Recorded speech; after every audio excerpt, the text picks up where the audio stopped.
نبی ہونے کے لیے آدم سے پہلے تمہیں نبی بناؤں گا، بشر نہیں بناؤں گا، لیکن جب مکے میں پیدا کروں گا تو بشر بناؤں گا، کیونکہ بشر کا پتھ پردرشن کرنا ہے۔ بشر بن کے جاؤ، آدمیوں کو چلنا پھرنا سکھانا ہے، آدمی بن کے جاؤ۔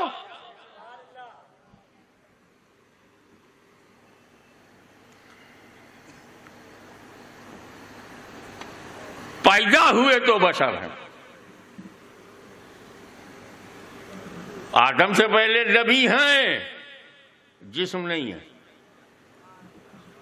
تو اگر خدا نے کہا ہوتا سبحان الذی اسریٰ بنبیہ، پاک ہے وہ ذات جو لے گئی اپنے نبی کو، تو یہ سارے بے وقوف لوگ یہی کہنے لگتے ارے نبی کو لے گئے، نبی کا جسم ضروری نہیں ہے، بغیر جسم کے گئے ہیں۔ اللہ تعالیٰ عالم الغیب ہے، اسے جماعت کے بدعقیدوں کا حال معلوم۔ میں اپنے محبوب کو بے نبی یہی نہیں کہوں گا، بے عبدہ ہی کہوں گا، تاکہ اس کے باپ کو ماننا پڑے کہ جسم و روح کے ساتھ گئے ہیں۔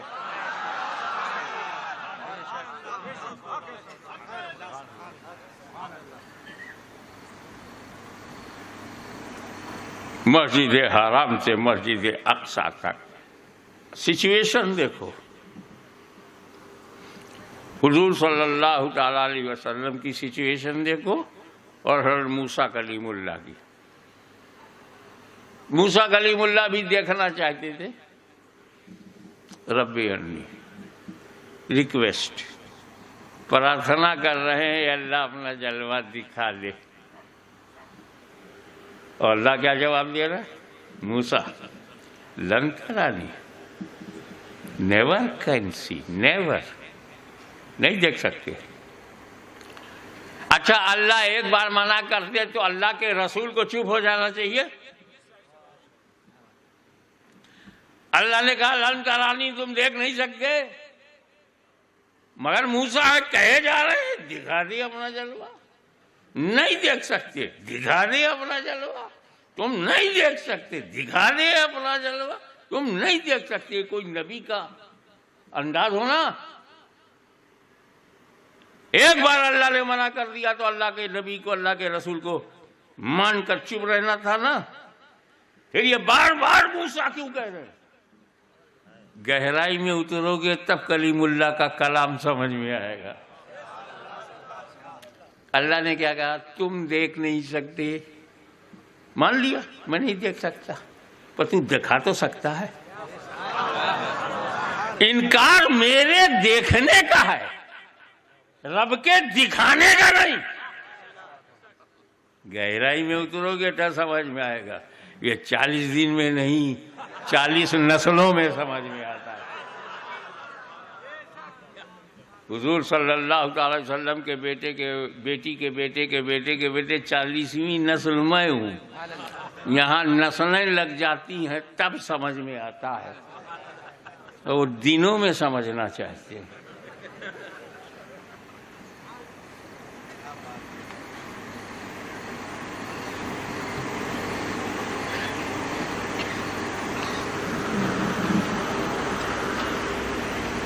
موسیٰ علیہ السلام طلب کر رہے ہیں، اللہ دیکھ رہا ہے کہ دیکھو میرا کلیم کتنا بیاکل ہے، میرا کلیم کتنا اتساہت ہے، میرا کلیم کتنا کانفیڈنٹ ہے، میرا کلیم کتنا وشواس پاتر ہے، مانگے جا رہا ہے، بھروسہ ہے۔ تو موسیٰ کلیم اللہ جاگ رہے ہیں، مانگ رہے ہیں، طلب کر رہے ہیں، موسیٰ علیہ السلام طلب کر رہے ہیں، اور ادھر جب بات حبیب کی آئی، بات جب محبوب کی آئی تو سب سے پہلے اپنے محبوب کو سلا دیا، اے محبوب سو جاؤ، وہ عادتاً سو گئے۔ پھر جبریل سے کہا جاؤ جگا کے لے آؤ، جبریل امین سے کیا کہا؟ جاؤ جگہ کے لے آؤ۔ یہ اللہ سلایا کیوں؟ کہ تاکہ دنیا جان جائے طلب ادھر سے نہیں، طلب ادھر سے۔ موسیٰ طالب ہیں، مصطفیٰ مطلوب ہیں. جب میرا نبی کلیم اللہ کی طرح نہیں تو سورت کے کسی مولوی موسیٰ کلیم اللہ کی طرح نہیں ہے تو مولوی عبداللہ کی طرح کیسے ہوگا؟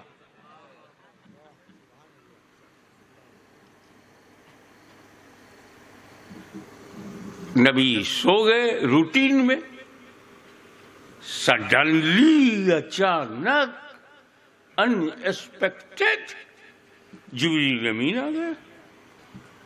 ڈیٹیل میں نہیں جاؤں گا، مجھے آگے بہت کچھ کہنا ہے. حضور کو جگایا، براق پہ بٹھایا، کسی کو نہیں بتایا. حضور کو جگایا، براق پہ بٹھایا، کسی کو نہیں بتایا. لگام پکڑی مسجد حرم سے مسجد اقصی. مسجد اقصی جیسے رسول پاک مسجد اقصی میں پہنچے، نبیوں کی جماعت موجود.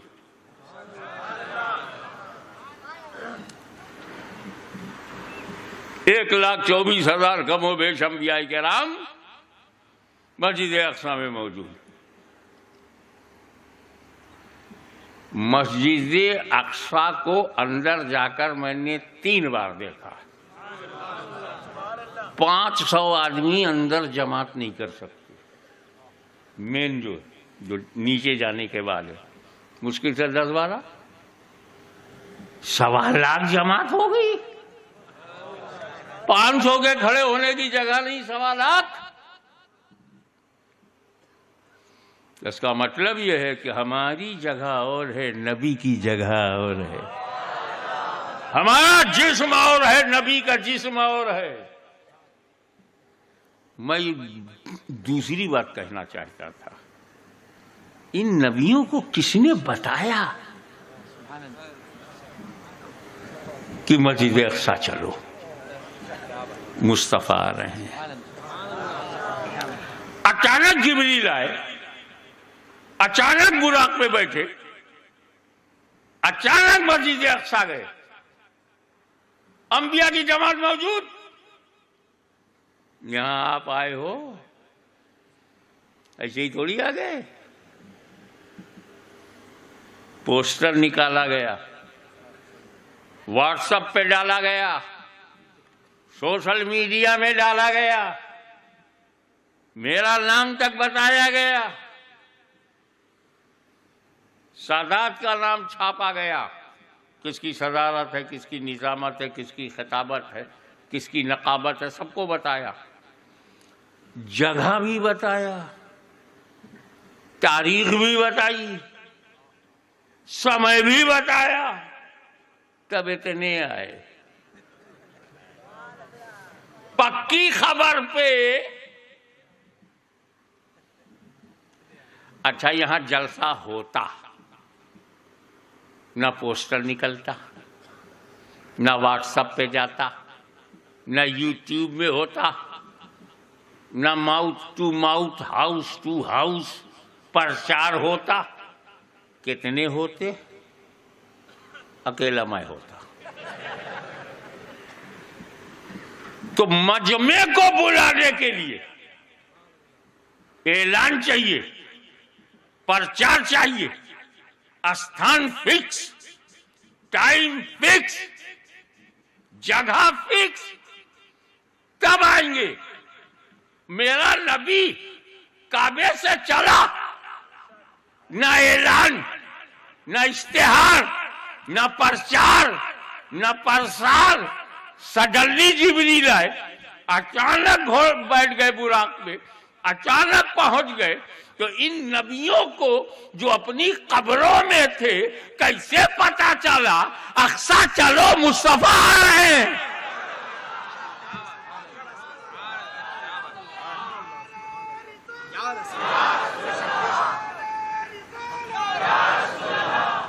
اور یہی نہیں کہ اقصی چلو مصطفیٰ آ رہے ہیں، انہیں ٹائمنگ معلوم، جگہ معلوم، سمے معلوم، امامت معلوم.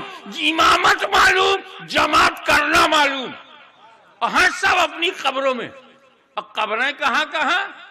کسی کی قبر مصر میں، کسی کی عراق میں، کسی کی یمن میں، کسی کی حجاز میں، مختلف دیشوں کی الگ الگ قبروں میں لیٹے ہوئے نبیوں کو سمے معلوم، وقت معلوم، نبی کا سفر معلوم، جماعت معلوم، تاریخ معلوم، ٹائمنگ معلوم، نہ واٹس ایپ، نہ پوسٹر، نہ بتانے والا، نہ قبرستان میں کوئی گیا، نہ قبرستان میں کوئی بولا، ہر نبی اور صرف نبی،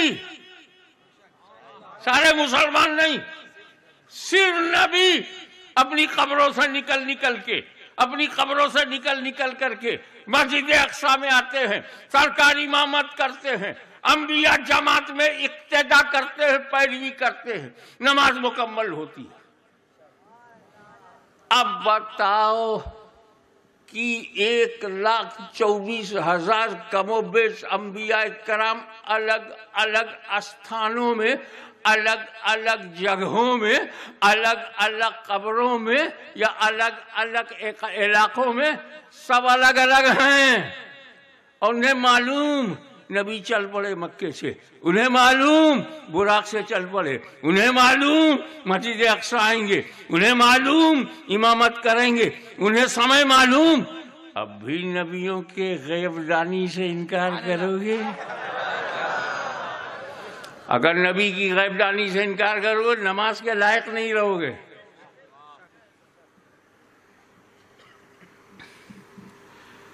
ایک بات بتاؤ سوچنے والی، سب جانتے ہیں، دل سے سنو گے نا؟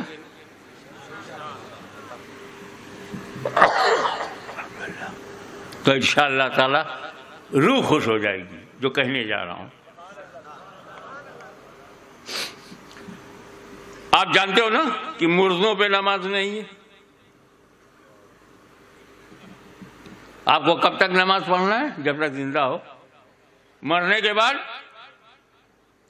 ہمیں مردوں پہ نماز ہے، مردوں پہ روزہ رکھنا ہے، حج کرنا، زکات دینا، یہ مردوں کے لیے ہے۔ نماز ہی لے لو، کیا مردوں پہ نماز فرض ہے؟ کیا مردے نماز پڑھتے ہیں؟ آ جاؤ گہرائی میں۔ جب اسلام میں مردوں پہ نماز ہی نہیں ہے تو 1,24,000 انبیاء کرام نماز پڑھنے آئے کیوں؟ 1.25 لاکھ کم و بیش 1.25 لاکھ انبیاء کرام کا نماز کی جماعت میں آ کر نماز پڑھنا دلیل ہے اب بھی زندہ ہے۔ اور جب نبیوں کی جماعت میں سارے نبی زندہ ہیں تو ان نبیوں کا امام بھی زندہ ہے۔ تو بولو احمد رضا کی بولی میں، تو زندہ ہے واللہ، تو زندہ ہے واللہ، میری چشم عالم سے چھپ جانے والی۔